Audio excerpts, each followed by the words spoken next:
Very good morning students. ਪਿਆਰੇ ਬੱਚੋ, ਤੁਹਾਡਾ ਪੰਜਾਬੀ ਜਮਾਤ ਵਿੱਚ ਸਵਾਗਤ ਹੈ। ਬੱਚੋ, ਅਸੀਂ ਇਸ ਤੋਂ ਪਹਿਲਾਂ ਪਾਠ 7 ਗੀਤ ਉਹ ਦੱਸੋ ਕਿਹੜਾ ਕਵਿਤਾ ਦੀ ਪਹਿਲੇ ਤਿੰਨ ਪੈਰੇ ਦੀ ਕਾਵ ਸਤਰਾਂ 'ਤੇ ਆਧਾਰਿਤ ਪ੍ਰਸ਼ਨ ਉੱਤਰ ਅਤੇ ਵਿਆਖਿਆ ਨੂੰ ਕਰ ਚੁੱਕੇ ਹਾਂ। ਬੱਚੋ, ਅੱਜ ਅਸੀਂ ਕਰਾਂਗੇ ਪੈਰਾ ਚੌਥਾ। ਤੁਸੀਂ ਸਾਰੇ ਬੱਚੇ ਆਪਣੀ ਪੰਜਾਬੀ ਪਾਠ ਪੁਸਤਕ ਦਾ ਪੇਜ ਨੰਬਰ 39 ਨਿਕਾਲੋ ਅਤੇ ਇਸ ਦੇ ਨਾਲ ਆਪਣੀ ਕਾਪੀ ਪੈਨ ਪੈਨਸਲ ਤੁਹਾਨੂੰ ਜੋ ਵੀ ਚਾਹੀਦਾ ਉਹ ਵੀ ਨਾਲ ਲਓ। ਜਦ ਦਿੱਲੀ ਲਾਲ ਕਿਲੇ ਉੱਤੇ ਝੰਡਾ ਲਹਿਰਾਇਆ ਜਾਂਦਾ ਹੈ, ਉਸ ਮੌਕੇ 'ਤੇ ਸਭ ਤੋਂ ਪਹਿਲਾਂ ਉਹ ਗੀਤ ਸੁਣਾਇਆ ਜਾਂਦਾ ਹੈ। ਜਦ ਦਿੱਲੀ ਲਾਲ ਕਿਲੇ ਉੱਤੇ ਉਹ ਝੰਡਾ ਫਹਿਰਾਇਆ ਜਾਂਦਾ ਹੈ, ਉਸ ਮੌਕੇ ਤੋਂ ਸਭ ਤੋਂ ਪਹਿਲਾਂ ਇਹ ਗੀਤ ਸੁਣਾਇਆ ਜਾਂਦਾ ਹੈ। ਬੱਚੋ, ਇਸ ਪਾਠ ਵਿੱਚ, ਇਸ ਕਵਿਤਾ ਦੇ ਵਿੱਚ ਅਸੀਂ ਗੀਤ ਉਹ ਦੱਸੋ ਕਿਹੜਾ ਕਵਿਤਾ, ਇਸ ਵਿੱਚ ਰਾਸ਼ਟਰਗਾਨ ਬਾਰੇ ਰਵਿੰਦਰਨਾਥ ਟੈਗੋਰ ਨੇ ਪੁਜਾਰਤ ਦੇ ਰੂਪ ਵਿੱਚ ਇਹ ਕਵਿਤਾ ਦਰਸ਼ਨ ਸਿੰਘ ਆਸ਼ਟ ਦੀ ਲਿਖੀ ਹੋਈ ਹੈ। ਲਾਲ ਕਿਲੇ ਵਿੱਚ, ਜਦੋਂ ਦਿੱਲੀ ਲਾਲ ਕਿਲੇ ਉੱਤੇ ਝੰਡਾ ਲਹਿਰਾਇਆ ਜਾਂਦਾ ਹੈ, ਉਸ ਮੌਕੇ 'ਤੇ ਸਭ ਤੋਂ ਪਹਿਲਾਂ ਉਹ ਗੀਤ ਸੁਣਾਇਆ ਜਾਂਦਾ ਹੈ। ਇਸ ਕਵਿਤਾ ਦੇ ਕਵੀ ਦਰਸ਼ਨ ਸਿੰਘ ਆਸ਼ਟ ਆਖਦੇ ਹਨ, ਜਦੋਂ ਦਿੱਲੀ 'ਤੇ ਲਾਲ ਕਿਲੇ 'ਤੇ ਬੱਚੋ ਝੰਡਾ ਕਦੋਂ ਫਹਿਰਾਇਆ ਜਾਂਦਾ ਹੈ? ਸੁਤੰਤਰਤਾ ਦਿਵਸ 'ਤੇ। ਜਿਸ ਦਿਨ ਸਾਡਾ ਭਾਰਤ ਦੇਸ਼ ਆਜ਼ਾਦ ਹੋਇਆ, ਉਸ ਦਿਨ 15 ਅਗਸਤ ਨੂੰ ਗਣਤੰਤਰ ਦਿਵਸ ਨੂੰ ਦਿੱਲੀ ਦੇ ਲਾਲ ਕਿਲੇ ਉੱਤੇ ਝੰਡਾ ਫਹਿਰਾਇਆ ਜਾਂਦਾ ਹੈ। ਉਸ ਮੌਕੇ ਤੋਂ ਸਭ ਤੋਂ ਪਹਿਲਾਂ ਉਹ ਗੀਤ ਸੁਣਾਇਆ ਜਾਂਦਾ ਹੈ। ਅਤੇ ਮੌਕਾ ਕੀ ਹੁੰਦਾ ਹੈ? ਅਵਸਰ।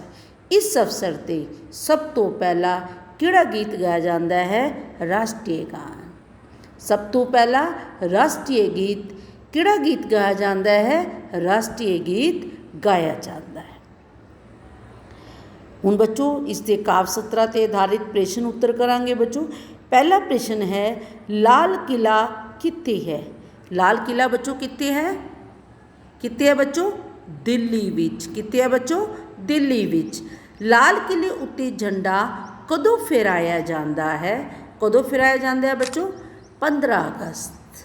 15 ਅਗਸਤ ਜਾਂ ਸੁਤੰਤਰਤਾ ਦਿਵਸ ਨੂੰ। ਕਦੋਂ ਫਹਿਰਾਇਆ ਜਾਂਦਾ ਹੈ? ਸੁਤੰਤਰਤਾ ਦਿਵਸ ਨੂੰ। 15 ਅਗਸਤ ਵਾਲੇ ਦਿਨ ਕੀ ਹੋਇਆ ਸੀ? ਤੀਜਾ ਪ੍ਰਸ਼ਨ ਕੀ ਹੈ ਬੱਚੋ? 15 ਅਗਸਤ ਵਾਲੇ ਦਿਨ ਕੀ ਹੋਇਆ ਸੀ? ਸਾਡਾ ਭਾਰਤ ਦੇਸ਼ ਆਜ਼ਾਦ ਹੋਇਆ ਸੀ। ਕੀ ਹੋਇਆ ਸੀ ਬੱਚੋ? ਸਾਡਾ ਭਾਰਤ ਦੇਸ਼ ਆਜ਼ਾਦ ਹੋਇਆ ਸੀ। ਹੁਣ ਬੱਚੋ, ਅਗਲਾ ਪੈਰਾ ਹੈ,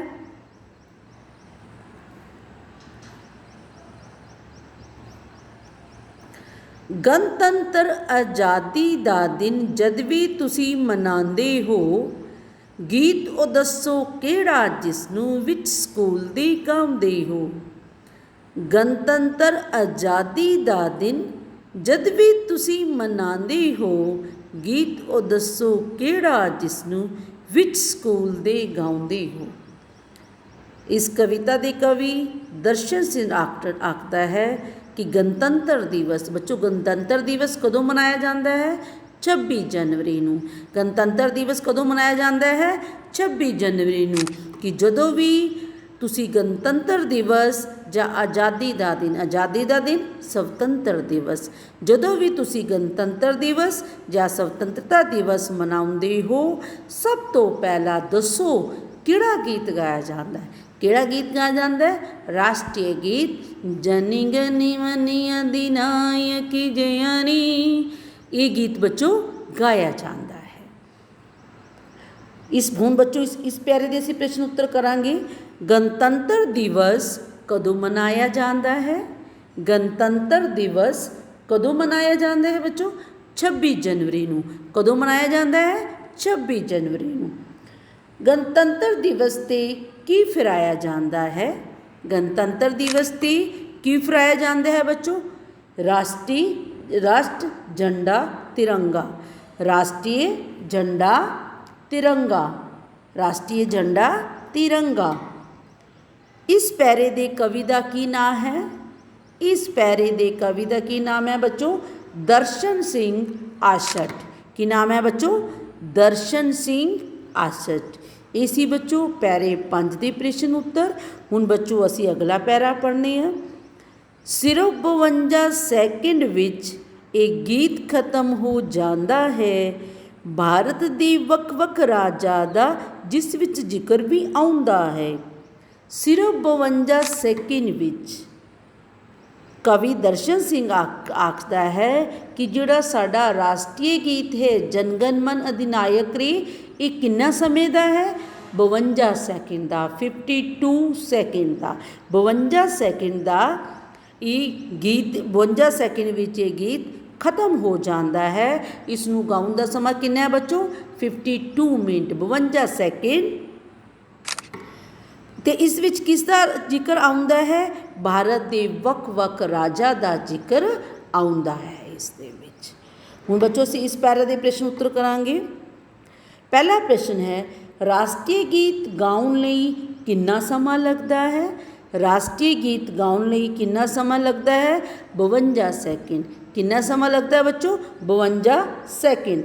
राष्ट्रीय गीत विच किसका जिक्र आउंदा है? राष्ट्रीय गीत विच किसका जिक्र आउंदा है? भारत के वख-वख राजा दा। किसदा जिक्र आउंदा है? किसका जिक्र आउंदा है? भारत के वख-वख राजा दा। अगला प्रश्न है बच्चों इस कविता के कवि का नाम लिखो। इस कविता के कवि का की नाम है? दर्शन सिंह आशट।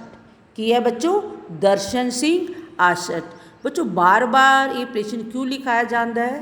कि तुहानू इस कविता के कवि का नाम याद हो जाए।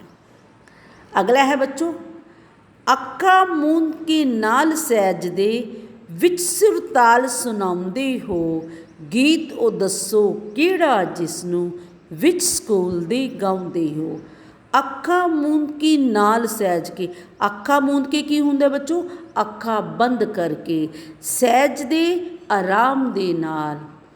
अक्खा मूंद के नाल सैजदे विच सुरताल सुनाउंदे हो गीत ओ दसो किहड़ा जिसनू विच स्कूल दे गाउंदे हो। कवि दर्शन सिंह आशट आखदा है कि वो गीत किहड़ा है जिसनू तुसी अक्खा बंद करके बड़े आराम दे नाल सुरताल दे नाल, सुरताल की हुंदा है? एक लय दे विच गाउंदे हो। वो किहड़ा गीत है? वो किहड़ा गीत है बच्चों? राष्ट्रीय गीत। किहड़ा गीत है? साडा राष्ट्रीय गीत।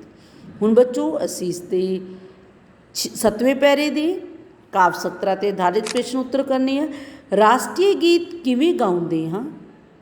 राष्ट्रीय गीत किवें गाया जाता है बच्चों? अक्खा बंद करके आराम दे नाल।